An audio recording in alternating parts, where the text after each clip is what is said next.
মুসলমান ভাইরা আমার দিলের কান দিয়া শুনবেন, মহিলার বাচ্চা হবে। কিতদাস গোলামকে ডাক দিয়া কয়, গোলাম আমার প্রসাবের যন্ত্রণা উঠেছে, যাও যাও আমার জন্য একটু আগুন নিয়ে আসো। মুনিব আপনি আগুন দিয়ে কি করবেন? যাও দরকার। ও বন্ধু আমার, ওই যে মুসা আলাইহিস সালাতু ওয়াস সালামের স্ত্রী যখন প্রসাব বেদনা উঠেছিল, আগুনের জন্য আনবার যাওয়ার জন্য রাস্তায় বের হয়েছে। আগুন আনতে যায় হযরত মুসা নবুয়ত পেয়েছে, আলো দেখা যায়, আলো মুসা ধরতে লয়, রব ডাক দিয়া কয়, ইন্নী আনাল্লাহ। মুসা এটা আগুন নয়, এটা হলো আমি আল্লাহ। আল্লাহু আকবার জোরে কর। মুসলমান ভাইরা আমার, কিতদাস গোলাম আগুন আনবার জন্য যাওয়ার জন্য ঘরের দরজা যখন খুলেছে, খোলার পর ঘরের দরজার সামনে পাগড়িওয়ালা জুব্বাওয়ালা একটা হুজুর দেখতে পায়। হুজুরকে ডাক দিয়া কয়, হুজুর আপনার বাড়ি কই? আপনি ঘরের দরজার সামনে কি করেন রে হুজুর? কিতদাস গোলামকে ডাইকা কয়, কিতদাস গোলাম কই যাও কই যাও? কয় আগুন আনবার যায়, আগুন আনবার যায়। কিসের আগুন আনবা? কয় আমার মনিবের প্রসাবের যন্ত্রণা উঠেছে, আগুনের দরকার, আমার মনিবকে বাঁচাইতে হবে। ও কিতদাস গোলাম তাই নাকি? কয় জি হুজুর তাই। তুমি জানো যাকে বাঁচানোর জন্য যাচ্ছ, এই মনিব, তোমার মনিবের পেট থেকে একটা মেয়ে সন্তান জন্মগ্রহণ করবে। এই মেয়েটা শুধু বড় হইবে, যখন মেয়েটা বড় হওয়ার পরে 100টা যুবকের চরিত্র নষ্ট করবে। কয়জনের? জোরে কোন কয়জনের? একজন মহিলা 100টা যুবকের চরিত্র নষ্ট করে পারে, কিন্তু একজন পুরুষ কখনো 100টা মহিলার চরিত্র নষ্ট করতে পারে না। কিন্তু দাস গোলামকে যখন এই কথা বললেন, তুমি জানো না এই মহিলাটা বড় হয়ে 100টা যুবকের সাথে খারাপ করবে, জিনা করবে, অবিচার করবে। তুমি এমন একটা খারাপ মহিলাকে জেনে শুনে বাঁচানোর জন্য যাচ্ছ। না না না না না, তুমি এটা যাও না। এরকম ভাবে যুবকটা টেনশনে পড়ে গেল। হাই রে, পাগড়িওয়ালা জুব্বাওয়ালা এত সুন্দর চেহারাওয়ালা মিথ্যা কথা বলতে পারে না। হুজুর কখনো মিথ্যা কথা বলতে পারে না। আপনারা বলেন, হুজুর কখনো মিথ্যা কথা বলতে পারে না। হুজুরের কথা বিশ্বাস করতে হবে। কিতদাস গোলাম হুজুরের কথা বিশ্বাস করছে। হুজুর ডাক দিয়া কয়, ও কিতদাস গোলাম, শুধু একটা পুরুষের চরিত্র নষ্ট করবে না। এই মহিলা যখন বড় হয়ে যাবে, এই মহিলার মৃত্যু হবে একটা মাকড়সার কারণে, ছোট একটা মাকড়সার কারণে এই মহিলার মৃত্যু হবে। এই মহিলাকে বাঁচাবার জন্য তুমি কিসের জন্য যাও? আগুনের জন্য যাও। না না না না, এটা হতে পারে না। কিতদাস গোলাম মনে মনে বলতেছে, না না না, আমি এই মহিলাকে বাঁচানোর জন্য আগুনের জন্য যাব না। এই কথা বইলা কিতদাস গোলাম ওখান থেকে ফিরে যখন মনিবের ঘরে ঢুকবে, এমন তো অবস্থায় দেখতেছে বাচ্চা হয়ে গেছে। কান্নার আওয়াজ পাওয়া যায়, ছোট বাচ্চার কান্নার আওয়াজ পাওয়া যায়। যাওয়ার পরে কাছে যায় দেখতেছে, হাই রে, হুজুর বলছিল মাইয়া হবে, সত্যি সত্যি মনিবের পেট থেকে মাইয়া সন্তান জন্মগ্রহণ করেছে। কিন্তু দাস গোলামের বড় রাগ হয়ে গেছে। হাই রে, হুজুর বলছে মেয়ে সন্তান হবে, মেয়ে তো ঠিকই হইল, তাইলে তো বড় হয়ে 100টা যুবকের চরিত্র নষ্ট করবে। সত্যি তো এটাও। না না না, এতে জীবিত রাখা যাবে না, বেঁচে রাখা যাবে না। মনে মনে রাগ কইরা ফল কাটার একটা ছুরি নিয়ে কিতদাস গোলাম যখন মনিবের ঘরে গেছে, যাওয়ার পরে ছুরিটা হাতে লইয়া, ছোট মাসুম বাচ্চা কেবল জন্মগ্রহণ করেছে, তার পেটের ভিতরে দিয়ে দিয়েছে। মা বাঁচাও বাঁচাও বলে কান্নার রোল পড়ে দিছে। আমার মেয়েকে মেরে ফেললো, তোমরা কে কোথায় আছো? আমার মেয়েকে বাঁচাও। ওই ছোট দুধের বাচ্চার পেট থেকে নারী বুলিগুলা বের হয়ে যায়। এদিকে গোলাম টেনশনে পড়ে গেল, হাই রে, আমি এই ছোট বাচ্চাটারে যে মারলাম, এখন যদি গ্রামের মহল্লার মানুষেরা আমাকে প্রশ্ন করে কেন আমি এই মহিলাকে মারলাম, আমি কি জবাবটা দেব? আমি যদি বলি মহিলা বড় হয়ে 100টা যুবকের চরিত্র নষ্ট করবে, এটা বললে কেউ বিশ্বাস করবে না, কেউ এটা মানবে না, কারণ বাচ্চা ছোট, আমার সাক্ষীও নাই। দেখি বাইরে যায় দেখি আমার সাক্ষীটা আল্লাহর বান্দা আসেনি। ঘরের দরজা খুলে দেখে আল্লাহর বান্দা পাগড়িওয়ালা জুব্বাওয়ালা যুবক হুজুর আর ঘরের দরজার সামনে না। বলেন তো গোলাম টেনশনে পড়ছে কি পড়ে নাই?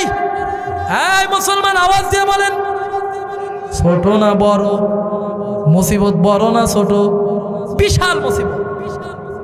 হাইরে এবার আমি যামু কই?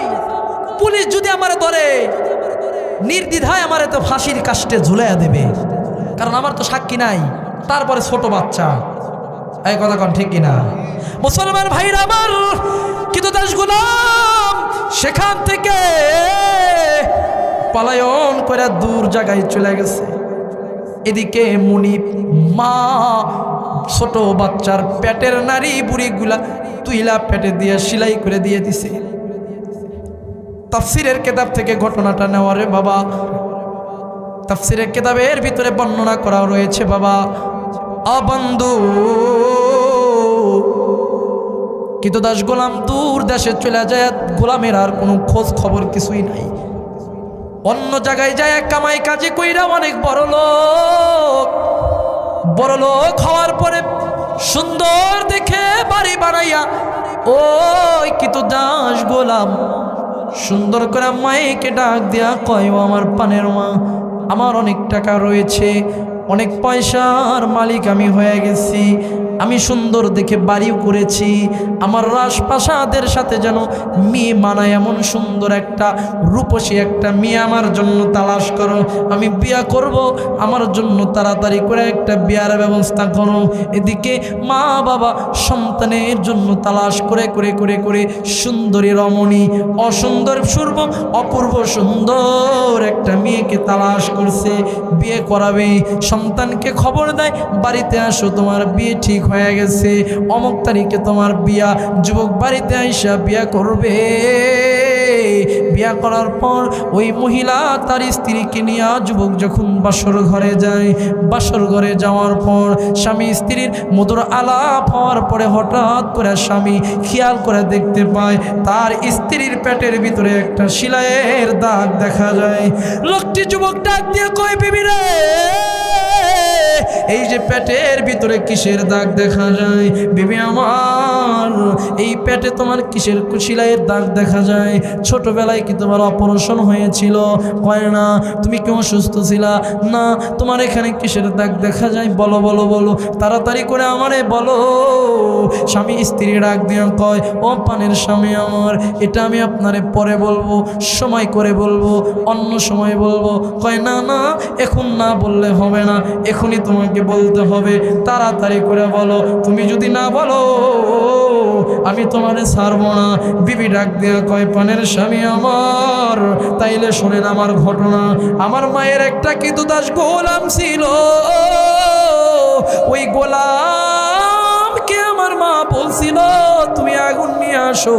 আমার ওই মায়ের গোলামটা আগুন আনবার জন্য যাওয়ার পথে কেন হুজুর একটা বলছিল আমার মায়ের পেট থেকে নাকি আমি মেয়ে সন্তান জন্মগ্রহণ করব। হ্যাঁ হ্যাঁ হ্যাঁ, এটা সত্যি হয়েছে। ওই হুজুর বলেছিল আমি বড় হয়ে 100টা যুবকের চরিত্র নষ্ট করব। হ্যাঁ হ্যাঁ হ্যাঁ, এটাও সত্যি হয়েছে। আমি আপনার ঘরে আসার আগে 100টা যুবকের চরিত্র নষ্ট করেছি। আসামি আমার শুধু এমনটা নয়, আমার একটা ছোট মাকড়সার কারণে মৃত্যু হবে। হুজুর বলেছিল আমার বুঝি একটা মাকড়সার কারণে মৃত্যু হবে। অপানের স্বামী আমার, এই কথা শুইরা আমার মায়ের কিন্তু দাস গোলাম রাগ কইরা হাতে একটা ছুরি নিয়ে আমার পেটে দিয়ে দেয়। দেওয়ার পরে আমার পেট থেকে নারী বুড়িগুলা বের হয়ে যায়। বাড়ানোর পর আমার মা নারী বুড়িগুলা ভিতরে দিয়ে সেলাই করে দিয়েছে, এটা সেই সেলাইয়ের দাগ দেখা যায়। স্বামী মুসকে মুসকে হাইসা বলে, বিবি রে আমি তোমার ঘটনা শুনলাম, এবার তুমি আমার ঘটনা শোনো। কি কি কি আপনার ঘটনা? তাড়াতাড়ি কইরা আপনি আপনার ঘটনাটা মানে শোনান। স্বামী ডাক দিয়ে কয়, বিবি রে ওই যে তোমার ছোটবেলায় তোমার মায়ের দাস গোলাম যে কে ছিল তুমি কি জানো? কয় না না আমি জানি না, তার কোনো চিহ্ন নাই, তার কোনো খোঁজ নাই, কোথায় চলে গেছে তাকে তো আর দেখা যায় না। আপানের বিবি আমার, ওই তোমার মায়ের দাস গোলাম আর কেউ নয়, তোমার মায়ের দাস গোলাম হলাম আমি, তোমার স্বামী। বুঝতে পারলেন মুসলমান ভাইরা আমার? অজের শেষ পয়েন্টে এসে গেছি, লম্বা আলোচনার নয়। দাস গোলাম এই কথা বলার পরে মেয়েটা ডাক দিয়া কয়, পানের স্বামী আমার, আপনার তো ধন সম্পদের অভাব নাই, টাকার অভাব নাই, আমার বুঝি একটা মাকড়সার কারণে বুঝি মৃত্যু হবে? না না না, এটা হতে পারে না। আপনি আমার জন্য সুন্দর করে একটা ঘর নির্মাণ করবেন, যেই ঘরের ভিতরে কোনো পিপিলিকা যাইতে পারবে না, কিছুই যাইতে পারবে না, শুধু আমি থাকবো আর আপনি থাকবেন, দুনিয়ার কোনো মাখলুক যাইতে পারবে না। এমন একটা ঘর আপনি আমার জন্য নির্মাণ করবেন। স্বামীর টাকার অভাব নাই, স্বামী স্ত্রীর জন্য সুন্দর করে একটা কাছের ঘর নির্মাণ করে দেয় রে বাবা। স্বামী স্ত্রী সেখানে থাকে, থাকা দেওয়া সব শুরু করে দিছে। হঠাৎ কইরা ওই যে কাছের ঘরের ভিতরে কাছের সাথে একটা মাকড়সা দেখা যায়। স্বামী ডাক দিয়া কয়, বিবি আমার, ওই যে দেখো ঘরের ভিতরে কাছের সাথে একটা মাকড়সা লেগে আছে। বিবি ডাক দিয়া কয়, স্বামী আমার, না না না না, আপনি টেনশন করিয়েন না, এই ছোট একটা মাকড়সার কারণে আমার মৃত্যু হবে না, না না না আপনি ভয় পায়েন না। এই কথা বিবি বইলা হাতে একটা লাঠি লইয়া মাকড়সার জালেতে বাড়ি মারছে। মাকড়সার জালটা নিচে পইরা গেছে। রাতের মাকড়সার জালের উপরে আল্লাহর বান্দি মহিলা লাঠির গোড়ালি দিয়া এমনভাবে পিষে দিছে, মাকড়সাটা মরে গেছে। স্বামীকে ডাক দিয়া কয়, স্বামী আমার, আপনি কিসের টেনশন করলেন? ছোট একটা মাকড়সার কারণে আমার মৃত্যু হবে, এটা কেমনে সম্ভব? হতে পারে না। ও বন্ধু মুসলমান, ও পর্দার অন্তরের মা, দিলের কান দিয়ে বয়ান শোনো রে মা, দুনিয়াটা কিছুই না। কোথায় মৃত্যু হবে আমার আপনার কিন্তু জানা নাই, কি ধারা মৃত্যু হবে এটাও জানা নাই। হঠাৎ করে স্বামী স্ত্রী আবারও দুইজন সংসার করতেছে তো করতেছে, হঠাৎ কইরা আবারও ওই কাছের ঘরের ভিতরে আর একটা মাকড়সা দেখা যায়। আহা বাবা, এই মাকড়সা ওই মাকড়সা সেই মাকড়সা নয়, এটা আজরাইল মাকড়সা আইসা পড়ছে রে বাবা। স্বামী ডাক দিয়া কই, বিবি আমার, ওই যে দেখো দেখো মাকড়সা দেখা যায়, আগের মতোই একটা লাঠি নইয়া মাকড়সার জালিতে বাড়ি মারছে। বাড়ি মারার পর মাকড়সাটা জমিনে ফুইরে গেছে।